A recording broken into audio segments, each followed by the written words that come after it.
One-on-one with the big one.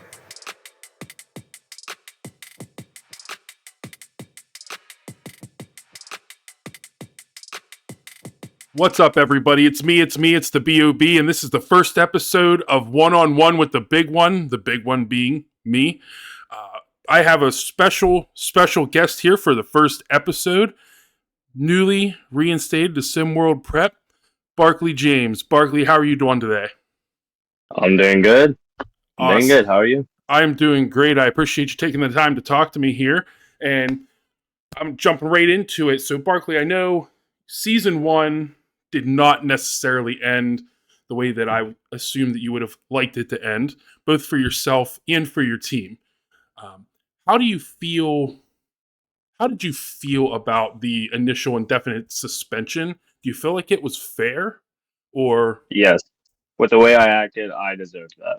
And I completely understand about why they gave me that suspension. It's probably the best thing that could have happened for me because without that suspension, I would not have changed. okay? Okay, that's great to hear. I know that obviously you are again joining your brother. You're going to be joining Heartland Zombie Stars with Benari. How do you feel hmm about getting to play with him again? Um, I feel, I feel great, but it's just past relations with what happened. It's kind of scary about what could happen this season. I'm not gonna mess anything up this time. I know I did last time, but it'll change this time. I'm different, like I said.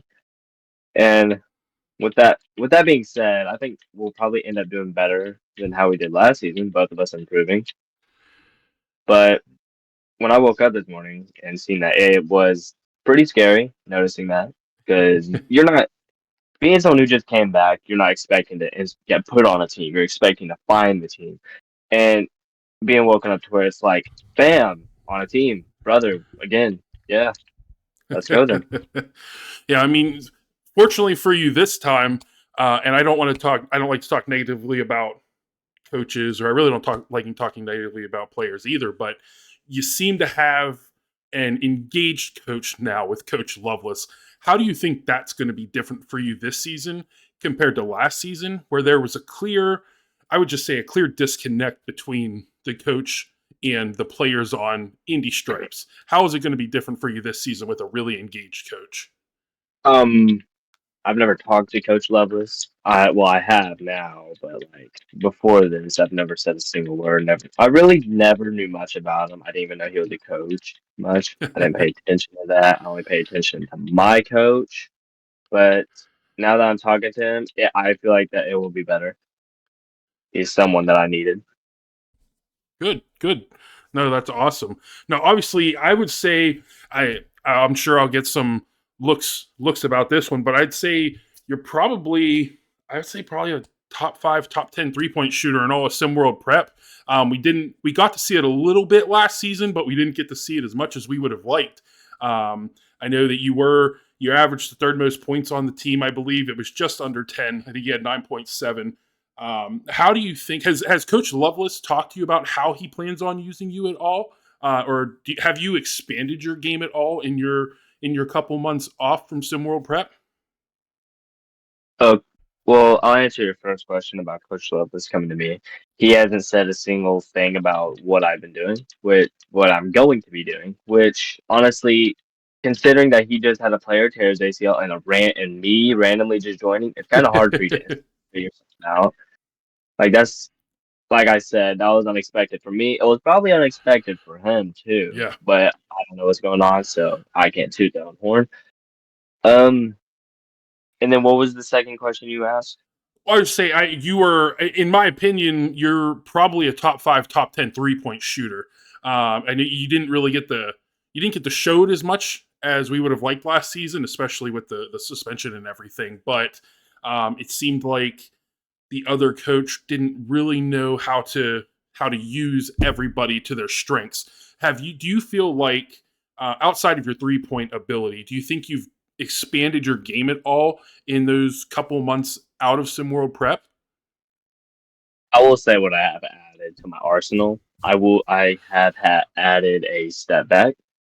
I've added a spin, and I would like to say I've added a jellyish layup where I can now finish it on my defenders. I would like to say that, but we will not know until I'm in the game if I pull it off. And in your opinion about me being a top 5 shooter, in my own opinion, I'm not trying to toot my own horn and trying to brag or anything. I think I will be number 1. Okay. Well, I mean, to be fair, last season nobody was going to be number 1 other than Trey Turner. He was head and shoulders above the rest, but this season there is no Trey Turner. So if you say you're going to be number 1, I'm going to wait and see. But if you put in the work, you're definitely going to get there. Last question. Don't want to take up too much of your time. I appreciate you hopping on with me just for this quick little interview.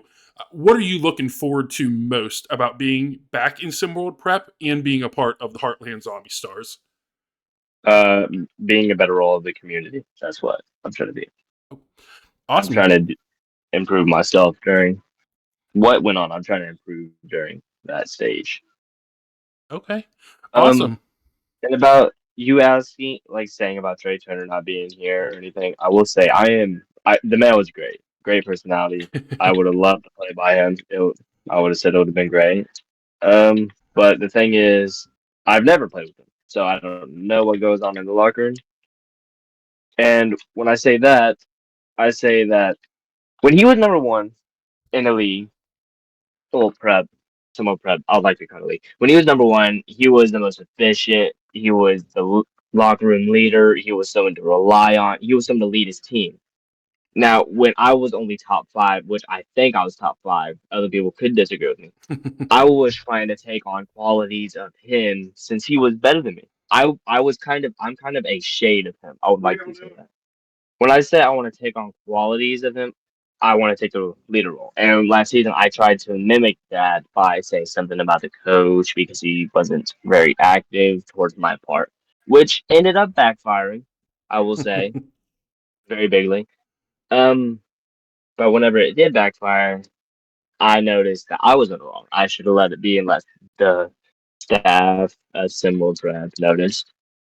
And it didn't happen. So when I tried to take a role, I realized I cannot be someone else. I cannot try to be someone else. I can be better than someone else. I can always improve to thrive, but you will never be like someone else. I've learned that. You are your own person. You'll never be someone else. You can't change the fact that you can try and be like someone. Everyone's different in their own way. Absolutely. No, I appreciate. I mean, that's some wise words from you. Not to beat you up a little bit, but last season I don't know if I feel like we would have heard that from you. But it's great to hear that from you now. Last season is last season. It's in the past. This is you now. We're looking forward to seeing what you can do on the court with Heartland Zombie Stars and looking to see how you matured. Is there anything that you want to tell all the people that are going to be listening to this? Yes. Don't always be the hero. It may be a good role to take if it's successful, but people in this world, they may not understand you sometimes. And so when you don't let them understand you, you try and do more, which ruins you. Let them figure it out, and then if you don't do anything, Jason or Andy? It's kind of hard to describe what I'm saying, which sounds pretty stupid when I'm saying it. I'm not being mean or anything. It's just hard for me to describe what I'm trying to say. No, it makes perfect sense, Barkley. I appreciate you telling everybody that. I appreciate you taking the time to talk to me.